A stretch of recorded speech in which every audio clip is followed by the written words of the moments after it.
Have you ever wondered why a 10% price hike on a gallon of gas barely changes your daily driving habits, but a 10% hike on, say, a luxury designer handbag can completely tank its sales? It's a fascinating contradiction, right? And it happens in our economy every single day. Welcome to This Explainer. Today, we're going to crack the code on this exact phenomenon by diving deep into the mechanics of elasticity. Here's our quick roadmap for today. We'll decode market sensitivities, look at price elasticity of demand, explore the total revenue connection, dive into income and cross-elasticity, and wrap up with the price elasticity of supply. All right, Section 1, Decoding Market Sensitivities. Let's set the foundation. So the absolutely crucial point here is that elasticity is really just a measure of how much buyers and sellers respond to changes in market conditions. Think of it in plain English as the essential pulse or the sensitivity of the market. It tells us not just if people will react to a price change, but exactly how much they're going to react.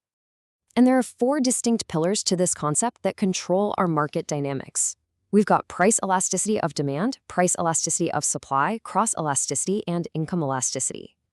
Moving right along to Section 2, price elasticity of demand, or, buyer sensitivities.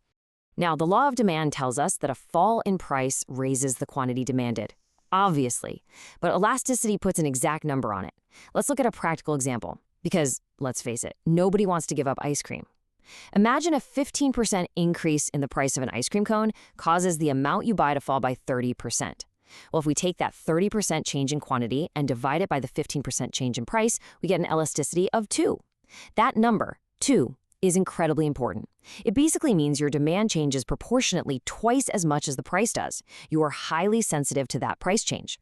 Economists often use something called the midpoint approach to calculate this, which just makes sure the elasticity is the exact same whether the price is rising or falling. I know, it sounds like intimidating math, but honestly, it's really just 4 logical steps. First, you just need to understand the base formula. Actually, scratch that. Just think of it as percentage change in quantity divided by the percentage change in price.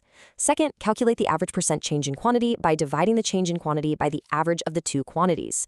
Third, do the exact same thing for the price. And finally, step 4, just divide that quantity change by the price change. Boom, you've got it. What's really interesting is when you compare the visual extremes. Take a look at the inelastic demand curve. Notice how incredibly steep it is. A 22% increase in price only leads to an 11% decrease in quantity demanded. The quantity barely even moves. But then look at the elastic demand curve. It's much flatter. Here, that exact same 22% price bump causes a massive 67% drop in buying. People just stop buying it. But what actually determines whether a demand curve is steep or flat in the real world? Well, it comes down to a few factors. First is the availability of substitutes. If you have a ton of substitutes, demand is elastic. If you have very few, it's inelastic. Second is the nature of the commodity itself. Luxuries, like designer clothes, are highly elastic, but necessities, like basic food or your electricity bill, are inelastic. And finally, think about the proportion of your income spent on the good. If it's just a tiny proportion, demand tends to be inelastic. But if it eats up a massive chunk of your paycheck, yeah, that's going to be much more elastic for sure. Okay, Section 3, the total revenue connection. Let's see how elasticity actually impacts revenue. This builds a crucial matrix, which is essentially the holy grail for pricing strategy. If demand is price elastic, an increase in price actually reduces your total revenue because the drop in sales totally outweighs the higher price. But if demand is price inelastic, raising your prices actually increases your total revenue. And if it's unit price elastic, well, total revenue doesn't change at all when the price changes. Let's visualize that revenue. The shaded boxes here represent total revenue, which is just price multiplied by quantity. With inelastic demand, raising the price from $1 to $3 actually grows the revenue box from $100 up to $240. But check out elastic demand. Raising the price from $4 to $5 visibly shrinks the revenue box from $200 down to just $100. So raising prices is definitely not always the right move. And here is a totally fascinating mathematical quirk to keep in your back pocket. Even on a perfectly straight, linear demand curve, where the slope never changes, the elasticity is actually not constant. Notice how elasticity declines as we move down the curve toward the quantity axis. Up at the top, where prices are high and quantities are low, demand is highly elastic. But down at the bottom, it actually becomes inelastic. Wild, right? Moving to Section 4, Income and Cross-Elasticity. Let's talk paychecks and competitors. Let's look at income elasticity of demand, which basically measures how our buying habits change as our income changes. If the number is greater than 0, it's a normal good. Greater than 1, it's a luxury. Between 0 and 1, it's a necessity. And if it's less than 0, it's what economists call an inferior good, meaning you actually buy less of it when you get richer. For example, think about a local car dealership.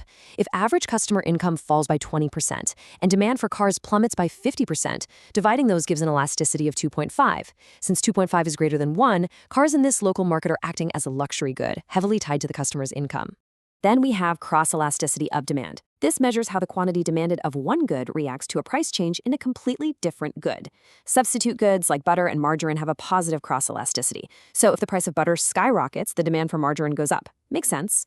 On the flip side, complement goods, things bought together like hot dogs and hot dog buns, have a negative cross-elasticity. If the price of hot dogs goes way up, people buy fewer hot dogs, so naturally the demand for buns goes down. All right, final section, Section 5, Price Elasticity of Supply. Let's completely flip our perspective and look at seller sensitivities. Let's walk through this apartment rentals graph. Assume an apartment currently rents for $650 a month, and at that price, 10,000 units are supplied. If the market price increases to $700, developers are suddenly incentivized to build and rent out more, supplying 13,000 units. The supply curve tells us exactly how sensitive these property owners are to that $50 rent increase. But just like us consumers, producers have constraints. The determinants of supply elasticity dictates a producer's overall flexibility. It really depends on things like the availability of inputs, like can you easily get the raw materials? It depends on the ease of production adjustment. It also depends heavily on storage and perishability. You can't exactly stockpile fresh strawberries easily, making their supply relatively inelastic compared to, say, canned goods. And finally, highly specialized production limits a quick response, leading to inelastic supply. But above all those factors, the absolute ultimate determinant is the time horizon. In the short run, the supply of many goods is highly inelastic. I mean, a factory can't just magically double its size overnight, right? It takes time to hire workers and build out new facilities. But in the long run, producers have massive flexibility to adapt to changing market conditions, making long-run supply much, much more elastic. So as we wrap up this explainer, I want to leave you with a bit of a challenge. Look around your home, really observe your own daily buying habits. Think about the products you rely on every single day. Your morning coffee, your smartphone, your internet bill. What is their elasticity? If the price literally doubled tomorrow, would you still buy it? Understanding that simple question is the absolute key to decoding the vast, complex machinery of our global market. Thanks so much for exploring this with me today.